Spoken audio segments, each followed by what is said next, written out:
So I'll start out with my overall master plan and kind of do a brief overview of my design mission, which is focused on the erosion issues of Happy Hollow Park in the Northern Trail section. But to kind of go through a quick overview of the planned programs in the southern half, um,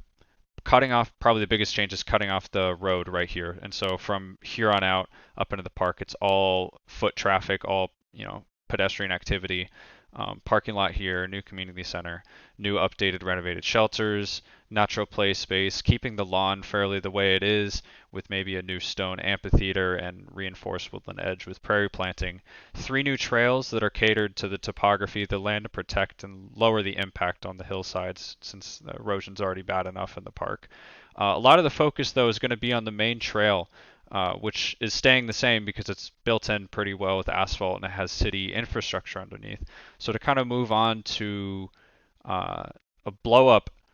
of the trail renovation and design, this is a area right here on the master plan where new bridge structures and platform structures can be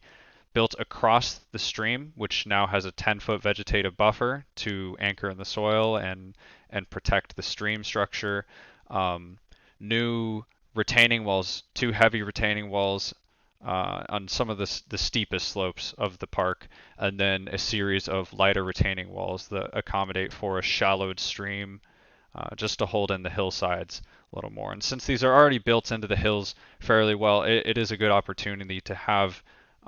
structures like this going across and allowing visitors to cross these bridges and stand over the water is a way to get them engaged with the water without having a need to get into the water, which I know is a pretty big safety hazard or concern for the park right now is people being in the water where there could be glass and other debris or even pollutants. Probably where visitors can get closest to the water are these two proposed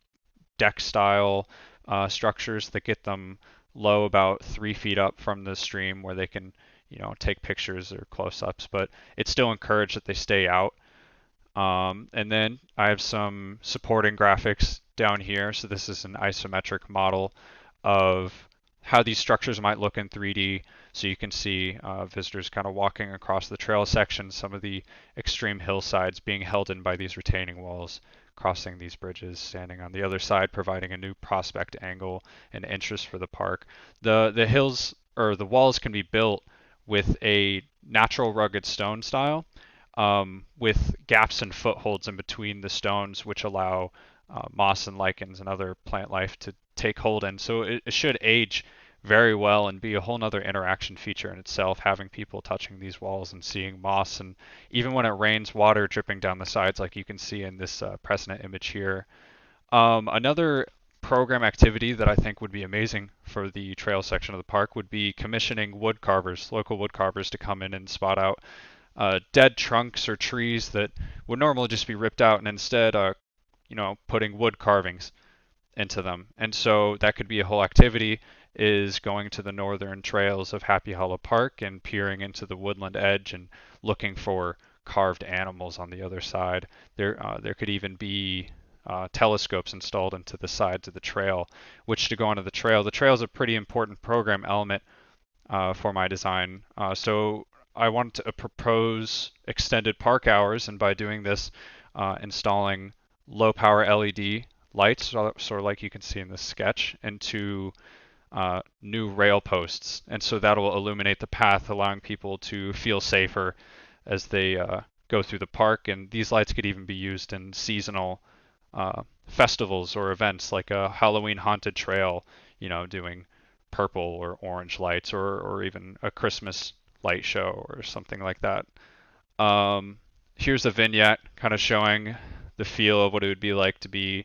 inside the hillsides, and then two sections that this is the dock structure here that takes people low to the stream, and then here's what the bridge structure could be looking like from the side, showing how people can get up higher and get new angles and prospects for the park.